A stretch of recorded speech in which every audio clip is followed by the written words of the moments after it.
Hey guys, it's Jennifer Miner. Today I'm going to walk you through the creation of this fun dog park card. And to get started, I am using Lawn Fawn's Critters at the Dog Park stamp set. And I'm going to start by using the Memento ink in Tuxedo Black to stamp all of my little dogs on this scrap of white paper.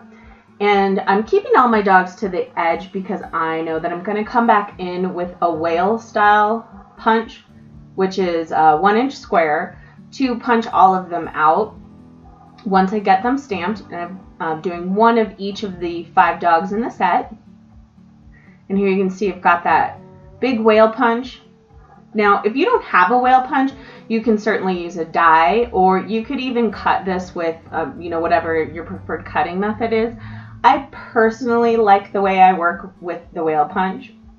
So I'm gonna start coloring this little Frenchy guy, and I have just put a tiny bit of a tape runner on the back of him so that he stays in place while I color, because it's a really small piece of paper, and if I didn't, it'd be all over the place. Now, I am a Copic colorer. I usually start dark and work light. However, I started coloring this dog, and a shade that I had intended to be my dark color, and I didn't like it. I didn't like the way it was looking, so I just came back in with one value up to make that a darker shade, so that original color I laid down became my mid shade. This is not normally how I color, but I feel like it turned out good in the end. And so whatever your method is, some people color light to dark, some people color dark to light. I have seen people color mid value and then add in dark and light, but I just want you to know whatever works for you, and I normally go dark shades to light. So I've added that mid-tone in, and now I'm coming back in with my light shade. And if you guys follow me on my blog, you will know that I am really working on becoming a better colorer. I am absolutely guilty with Copics of being an overblender, so I'm really working on that. There's always, in my mind, you can always learn and try new things. So, and then I'm going to come in. I've given this little dog a lighter muzzle and lighter ears. On a space this small, I don't try to do 3 shades of blending. These I'm going to do 2, kind of a light shade and then a darker shade. And then for the nose, I'm just going to do 1 color because it doesn't make sense to me to try to shade. I find when I color that little, if I tried to shade, I would get ink would bleed out all over the place and be a giant mess. So all of the dogs have a green background, and I'm just going to color around him with this bright shade of green. And again, I'm just doing kind of my darker value right up along the dog, being as careful as I can not to get green in my dog. So nobody wants green in their dog. Well, maybe you do. I wasn't. That's not the look I was going for today. So just blending that up. So the rest of the dogs I'm going to do at a really high speed for you. So I think you can kind of see, this one will give you an idea of how I colored each one. And then this next segment, I'm going to go through the other 4 additional dogs pretty quickly. But basically the same process. I'm going to come in with this boxer type dog, add in my darkest value first. And again, you can tell I've got a little bit of adhesive on the back. The nice thing about using a craft mat for this is I'm not worried about it pulling up, since I am going to adhere it to the front of my card anyway. I have a little bit of residue on there, not the end of the world. So this dog, I'm doing a lighter body and a darker muzzle. And again, just 2 values on the really small part and a single color on the nose. And then coming back in with the green.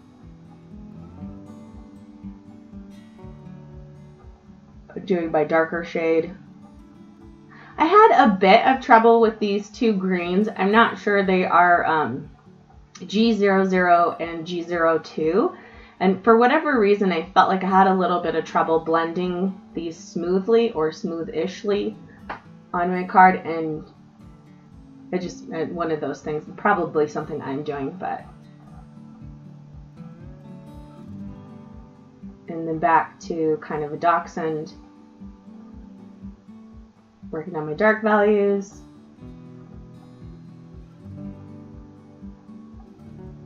My mid-tone.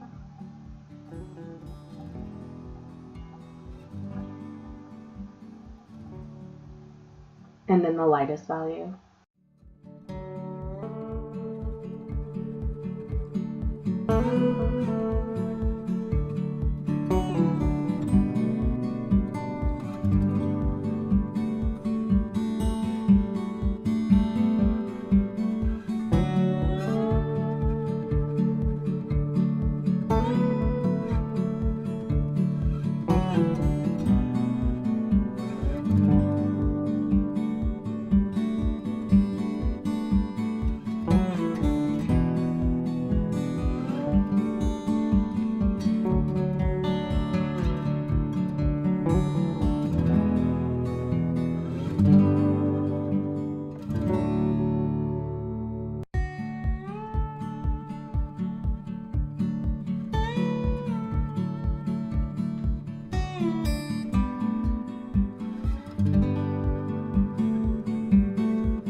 Now I've got all of my little dog squares completed and colored, and I'm going to add a sentiment. So I'm using the Mega Mix Messages from Papertrey ink for the sentiment. Hi there. And then I'm going to add the dog bone and then a paw print from the Lawn Fawn Dog Park set. And again, just using that Memento ink to stamp these. Then come back in and just color my little dog bone. Now, I didn't really need to do this, I realized, because of course you know me, I added Stickles on after this point, so you can't really see the shading that it took a while to color, but it's fine. Sometimes that's just part of the creative process. And then I'm going to do my background. One thing I really noticed with this particular square, because there's so much more green going on, I really noticed that difficulty I had blending my two shades together. You can see there's quite a distinct line between the darker and the lighter shade. So once I've got this, the two shades on, I just came back through with a value that was lighter. So again, I'm using the G02 for the center, G00, and then now I'm coloring with the G000, and I felt like that just kind of smoothed all that color out. I'm going to now punch 6 1 1/4 inch squares out of black cardstock, and then just adhere each of my little panels to that black mat using my ATG gun. And I do use the gold tape for this.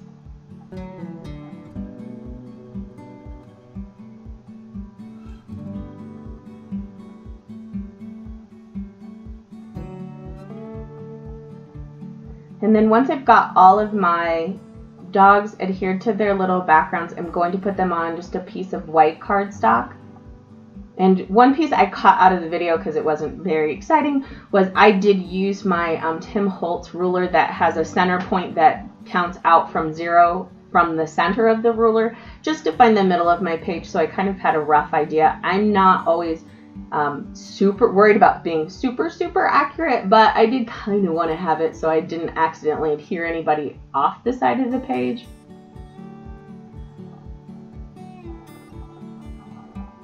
And if you are someone who perfect straightness matters, absolutely want to use, you know, a ruler to line these up. I kind of eyeball it. I'm sort of close enough. And that is one downside to using the ATG gold tape, is that once it's down, you are not moving it or you're going to start over. So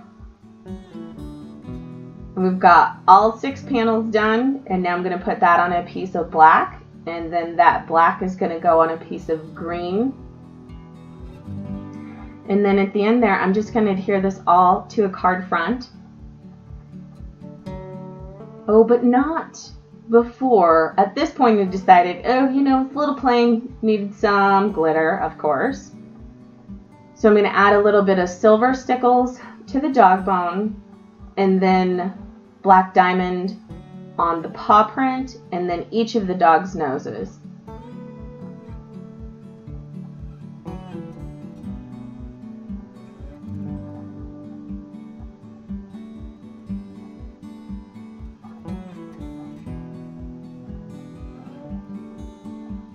So you can see there, I completely covered up all of my coloring, but like I said, it's totally okay. So then I'm coming in and just adding a tiny little bit of black shimmer to the dog's noses. Probably could have also done this with glossy accents or something like that, but I sort of like the way the glitter looks. And then I'm also adding a little bit of dotting on their muzzles, just using a micron pen.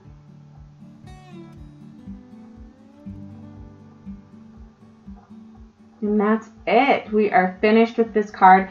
Thank you so much for joining me today. I hope you enjoyed this process. Don't forget to subscribe and visit us at jenniferminer.com. Thanks, and have a great day, guys.